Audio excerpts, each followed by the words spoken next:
I'm here with Sit Father down, Roger sit- today, both of and you. I am excited because we're going to be talking about the National Day of Prayer, which,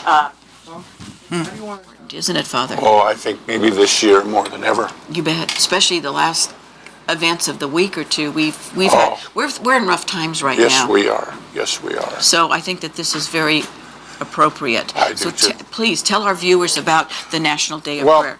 Yeah, and a couple things I wanted to say about prayer itself. And I have one little quote here. It's, some anthropologists believe that the earliest intelligent modern humans practice a form of prayer. Sometimes it's called medication. It's called all kinds of things. Mm-hmm. Most major religions involve prayer in one way or another, both collectively, communally, personally. Right.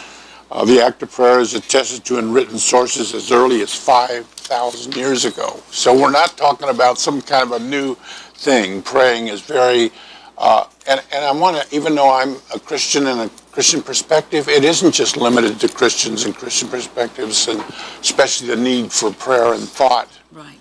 Because primarily prayer has been for about healing, and of course our Christian ethics with Jesus, he healed people. Sure. But it was also about peace and respect and Right. love and taking care of people. I think when people think about religion and prayer, they do think about, the peace Absolutely. and the serenity and the helping others and whatever. Absolutely, And yeah. I think as us as a society, and what we're seeing going on in the Middle East, where religion is the conflict. Absolutely. And I'm seeing that a lot of young people today don't have the faith. And which is fine. That is their belief. No. That's For me, it's I respect their position and the way they Absolutely. feel. But to me, I think that having feeling, I think that it's important. Well, I have a small quote, and it was in the paper. They did a nice article on National Prayer at the Ledger here a week ago. This is from Franklin Graham. It's very small. Billy's son. Billy's son. Mm-hmm.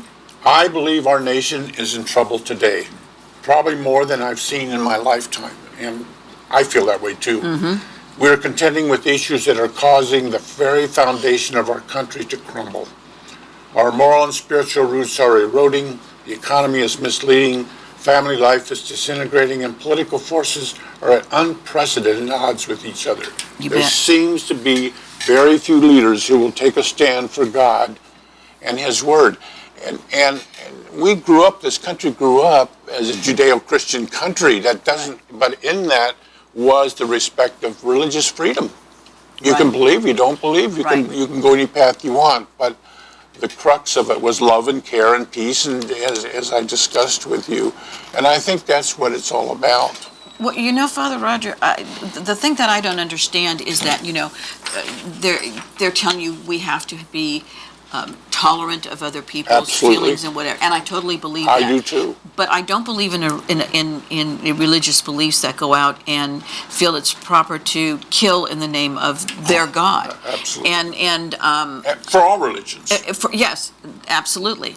And so I think that we need to instead of sugarcoat and be tolerant, whatever, I think we need to speak out. Oh, I do too. And unfortunately, we're with all of this PC stuff going on. It's politically incorrect to even speak out. That's the problem. Right, for some. Yeah. For some, and for some points of view. But if you're going to have political correctness, then it should be for everybody. Absolutely. Not just for the few. They misspoke or you misunderstood what they said. No, right. I hear. Right. And so I think that the National Day of Prayer, I think that a lot of young people, even if I hear people say all the time, no, I'm agnostic, I don't believe. Okay, that's fine. That's fine. I respect your feelings on that. But I think like on certain days, you need to sit back and you need to reflect. Absolutely. And to think about what is going on in this world and how we can make it better. And some people feel that prayer is the answer and to look for guidance. Yeah, the quote that the National Prayer gave us was that the National Day of Prayer is a vital part of our heritage, no question about it. Right. Since the first call to prayer was in 1775 when the Congress asked the colonies to pray for wisdom in forming the nation. They didn't ask for any kind of spiritual stuff. They asked for just a wisdom to build our nation, and I think that's important. The call to prayer was continued through history, including President Lincoln's proclamation of the day of prayer. And this was followed on by many presidents. And by the way, all presidents have supported this from Yes. all religions. We've Right. had a lot of religious backgrounds from different religions with our presidents. Right.